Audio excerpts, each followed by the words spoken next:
त्याच्यावरती हिंदुस्थानचे पंतप्रधान नरेंद्र मोदी, त्यानंतर गृहमंत्री अमित शहा, परराष्ट्र मंत्री एस जयशंकर, आपल्या राज्याचे मुख्यमंत्री देवेंद्र फडणवीस यांनी आधी मत व्यक्त केलं पाहिजे. हा हिंदुस्थान म्हणजे एकेकाळी 11 वर्षापूर्वी जगातला एक सर्वोत्तम देश होता असं मानलं जाईल. आणि नरेंद्र मोदी आल्यापासून किंवा भाजपचं सरकार आल्यापासून या देशाचा जर नरक झाला असेल तर या देशाची 140 कोटी जनतेला नरेंद्र मोदींनी नरकात ढकललं, फक्त अमेरिकेतल्या लोकांना नाही, असं कटू सत्य अमेरिकेचे राष्ट्राध्यक्ष व नरेंद्र मोदींचे मित्र माय फ्रेंड डोनाल्ड, बरं का, डोनाल्ड हे त्यांचे फ्रेंड आहेत, भारताचे आहे की नाही मला माहित नाही, तर माय फ्रेंड डोनाल्ड यांनी हे कटू सत्य जगासमोर मांडलेलं आहे. आणि त्याच्यामुळे ह्याच्यावरती भारतीय जनता पक्षानं नरेंद्र मोदींनी आता तरी एक पत्रकार परिषद घ्यावी आणि हा देश नर्क नसून नंदनवन आहे हे सांगावं.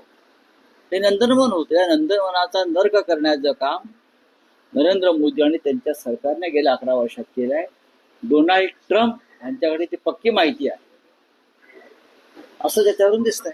विधान परिषद राज्याच्या राजकारणातला विषय आहे की विधान परिषदेसाठी काँग्रेस एनसीपी दोघांचाही पाठिंबा उद्धव ठाकरेंना. पाठिंबा हा शब्द चुकीचा आहे. आग्रह आहे. माननीय उद्धव ठाकरे यांनी काय स्वतःची उमेदवारी जाहीर केलेली नाही. उद्धव ठाकरे यांनी जाहीर केला का मी उमेदवार आहे, मला पाठिंबा द्या. पण आग्रह नाही पण राऊत साहेब, पण काँग्रेस एनसीपीचं म्हणणं आहे की उद्धव ठाकरे उमेदवार असतील तर ही निवडणूक बिनविरोध होईल, कारण ते एकमेव व्यक्ती आहेत महाविकास आघाडीत जे सध्या या जागेसाठी अत्यंत योग्य आहे. हा, हे बरोबर. काल काँग्रेसचे अध्यक्ष हर्षवर्धन सकपाळजी मातोश्रीवर आले, त्यांनी उद्धवजींशी सविस्तर चर्चा केली. फक्त विधान परिषद या एका मुद्द्यावर चर्चा केली नाही, तर भविष्यातल्या अनेक घडामोडी, महाविकास आघाडी म्हणून आपल्याला भविष्यात काय पावलं टाकावी लागतील, येणाऱ्या लोकसभा असतील किंवा अन्य काही निवडणुका असतील, एकत्र काही संघटनात्मक कामं, या संदर्भात चर्चा झाली. आणि त्यांचा आग्रह होता की विधान परिषद निवडणुकीची जी काय भूमिका आहे ती काँग्रेसची भूमिका अशी आहे की राज्यसभेला शरद पवार यांच्यासारखा एक महत्वाचा नेता आपण सगळ्यांनी पाठवला. विधान परिषदेच्या एका जागेसाठी उद्धव ठाकरे साहेबांनी जावं ही आमची भूमिका आहे. ती यासाठी की एक राज्याचे माजी मुख्यमंत्री म्हणून आणि महाविकास आघाडीचे महत्वाचे प्रमुख नेते म्हणून तुम्ही विधिमंडळात असणं हे महाविकास आघाडीच्या आमदारांसाठी एक दिलासा देणारं कार्य असेल, ही त्यांची भूमिका आहे. त्यानंतर सुप्रियाताई सुळे यांचाही फोन आला. त्यांनी त्यानंतर समाज माध्यमांवर सांगितलं की आम्ही सुद्धा याच मताचे आहोत की माननीय उद्धव ठाकरे यांनीच विधिमंडळात जाऊन महाविकास आघाडीचं नेतृत्व करायला हवं. प्रदेश राष्ट्रवादी काँग्रेसचे अध्यक्ष शशिकांत शिंदे यांचा दूरध्वनी आला की आम्ही आमचं डेलिगेशन घेऊन उद्धव ठाकरेंना भेटायला येत आहोत की आपणच विधिमंडळात जायला हवं. उद्धव ठाकरेंशी तुम्ही बोललात का किंवा तुमचे पक्षातील नेते बोललेत का की आग्रह केलाय का? इथे तुमच्याशी बोलण्याआधी मी त्यांच्याशी बोलूनच आलो खाली. असं आहे की आता पण हाच आग्रह आहे की उद्धव ठाकरेंनीच उमेदवार राहावं किंवा परत विधान परिषदेत असं आहे की अजून एक 6 ते 7 दिवस आहेत उमेदवारी अर्ज भरण्यासाठी. शेवटची तारीख आहे 30 एप्रिल. उद्धव ठाकरे स्वतः त्यांची काही भूमिका जाहीर करणार आहेत का की त्यांना लढायचं आहे, नाही लढायचं आहे, पक्षातल्या कार्यकर्त्याला संधी द्यायची, असं काही त्यांचं निवेदन किंवा त्यांची भूमिका ते प्रसार माध्यम किंवा शिवसैनिकांपुढे मांडणार आहे? का नाही मांडणार? कधी मांडणार? तुम्हाला कधी मांडावं पाहिजे मला तारीख द्या. आता मांडली तरी काही बरं का, तुम्हाला कधी मांडायचे हे सगळं तुमच्यावरती अवलंबून असतं ना. आताच मांडा, उद्याच मांडा, या याच्यात 10 मिनिटात मांडा, असं एक जी भूमिका आहे मीडियाची त्यानुसार आता राजकारण्यांना काम करावं लागतं असं दिसतंय मला. हे बघा, की उद्धव ठाकरे साहेबांना आम्ही सगळ्यांनी विनंती केलेली आहे, महाविकास आघाडीच्या प्रमुख घटक पक्षांनी नेत्यांनी विनंती केलेली आहे की तुम्ही विधिमंडळात जाणं आणि महाविकास आघाडीचं नेतृत्व करणं का गरजेचं आहे हे आम्ही त्यांचं मन वळवण्याचा प्रयत्न केलेला आहे. आता त्यांना त्यांचा निर्णय घेण्याची मुभा आहे.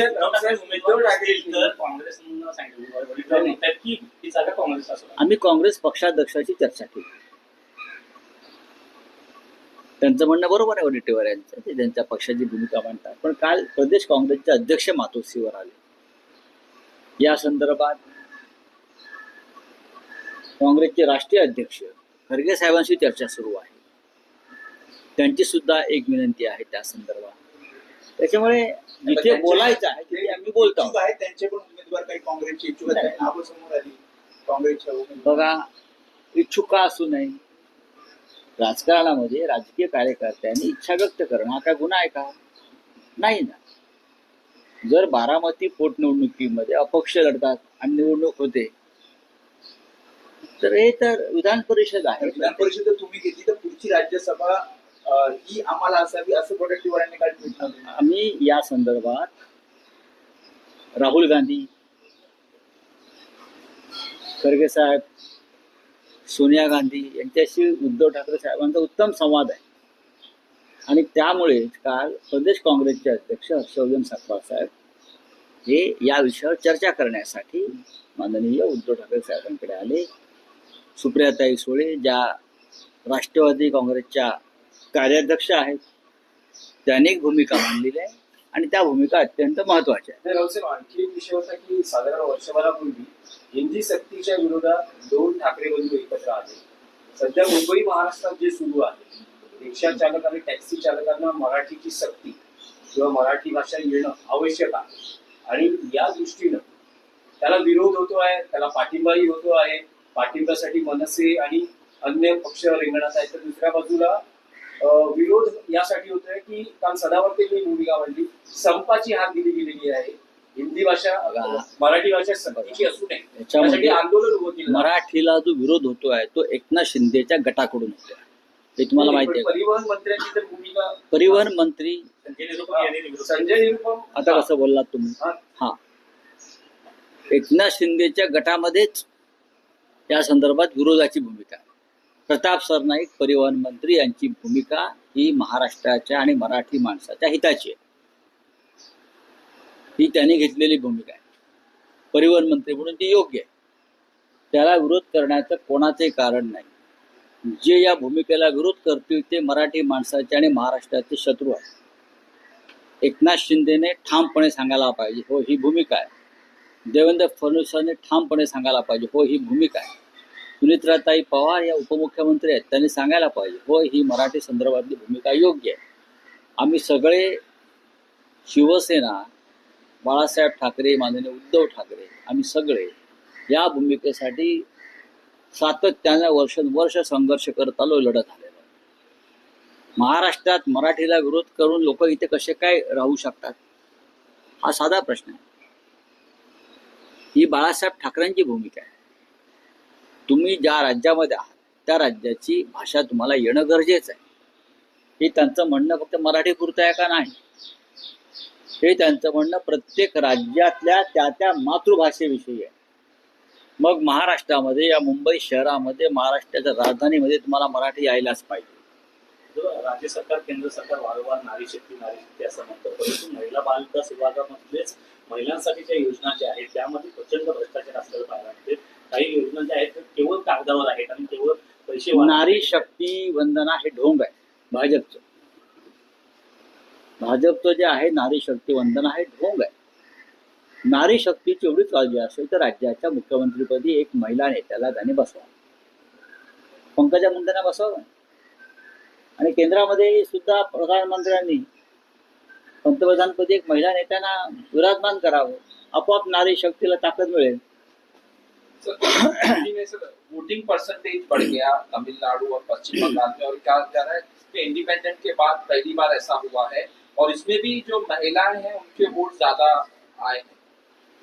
92% वोट पश्चिम बंगाल में 84% तमिल। और तमिलनाडु में लगभग 84-85% तमिलनाडु में। ये बात सही है कि एक तूफान आया और ये तूफान में इस प्रकार की वोटिंग हो गई। उसका एक कारण जिस तरह से बंगाल में एसआईआर का जबरदस्ती हो गया है, ये भी एक कारण है। लोगों ने जमकर वोटिंग किया। अगर आपने 70 लाख वोट काट दिए तो हमने 70 लाख ज्यादा वोट दे दिए ममता दीदी के फेवर में। मैं ये अनुमान लगाता और ये अच्छी बात है। अगर ज़्यादा से ज़्यादा लोग वोट करते हैं तो ये लोकतंत्र के लिए अच्छी बात है। लेकिन इस बार पश्चिम बंगाल में क्या किया बीजेपी ने और सरकार ने, आपको मालूम होगा। देश में जहाँ जहाँ बंगाली लोग हैं वो सबको सरकारी खर्चे से पश्चिम बंगाल में लाया गया, चाहे वोटर हो या न हो, सबको लाया गया। आप सबको कहाँ वोट करो, पैसे की बहुत बड़ी डिस्ट्रीब्यूशन भी हो गया, सब देखा है हमने। सर, मराठी अनिवार्य को लेके अलग अलग पार्टियों की अलग अलग भूमिका है। एक ही पार्टी में दो लोगों की अलग अलग भूमिका बात है। ऐसी है भाई, महाराष्ट्र में अगर मराठी भाषा अनिवार्य की है उसमें गलत क्या है? ये कोई चर्चा का विषय है? तमिलनाडु में चलेगा? तमिलनाडु में तमिल भाषा अनिवार्य होनी ही चाहिए। पश्चिम बंगाल में बंगाली होनी चाहिए, लखनऊ में हिंदी होनी चाहिए, पटना में हिंदी होनी चाहिए। हम जब दिल्ली में जाते हैं तो हिंदी में बात करते हैं, पार्लियामेंट में हिंदी में बात करते, उसमें क्या है? हमारे स्टेट में, इस राज्य में, महाराष्ट्र में मराठी भाषा अनिवार्य करने का अगर कानून बना है तो उसका पालन सबने करना चाहिए। प्रदर्शन कर रहे हैं ऑटो टैक्सी वाले, कह रहे हैं कि विरोध उसका करेंगे मतलब है और आप उसके लिए उसका मतलब है आप यहाँ ठीक से और प्यार से और कानून से जो हम आपको रोजगार ये राज्य दे रहा है उसका सम्मान नहीं कर रहे हैं ना। आप इस राज्य का सम्मान करना चाहिए। आपको रोजगार दे रहे हैं, आपको घर दे रहे हैं, आपको यहाँ रहने के लिए सब कुछ मिल रहा है, और आप मराठी भाषा के बारे में इस प्रकार की अगर भूमिका लेंगे वो गलत है। आपको मराठी भाषा आनी चाहिए, क्योंकि यहाँ महाराष्ट्र में आपके साथ व्यवहार करने वाले लोग ज़्यादा से ज़्यादा मराठी हैं। आसाम के मुख्यमंत्री ने कहा है कि जो चीफ इलेक्शन कमिश्नर है ज्ञानेश्वर कुमार, उनको भारत रत्न देना चाहिए। एसआईआर उन्होंने नहीं, गलत है।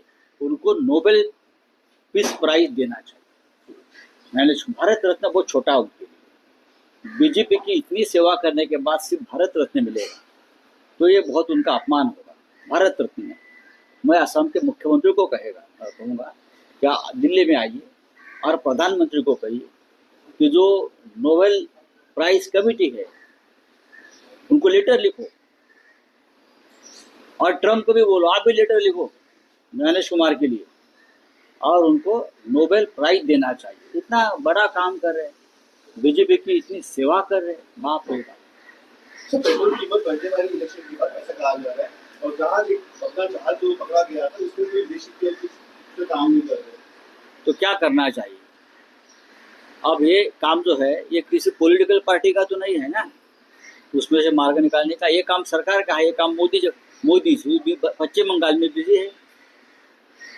मोदी जी है कहाँ? मोदी जी कलकत्ता में बैठे हैं, दीदी ओ दीदी करके गाना गा रहे हैं, उनका काम है। चुनाव को लेकर क्या और भी बातें हैं, पॉलिटिकल बातें हैं, महाविकास आघाड़ी की बातें हैं। तो स्टेट कांग्रेस के अध्यक्ष जो है हर्षवर्धन सपकाल साहब, वो कल मातोश्री पे आकर उद्धव ठाकरे साहब से बहुत सी विषय में बातचीत की। उसमें से एक विषय है कि जो चुनाव है विधान परिषद एमएलसी का, उस बारे में उनका आग्रह है कि उद्धव ठाकरे साहब ने ही फिर एक बार विधान परिषद में जाना चाहिए। अब चर्चा उसमें होगी और विचार करेंगे हम। आज नर्क कहा, तो देश को नर्क बनाने वाले जो सरकार यहाँ 11 साल से बैठी है, डोनाल्ड ट्रम्प तो हवा में तो बात नहीं करेगा ना, उनको आदत है हवा में बात करने की।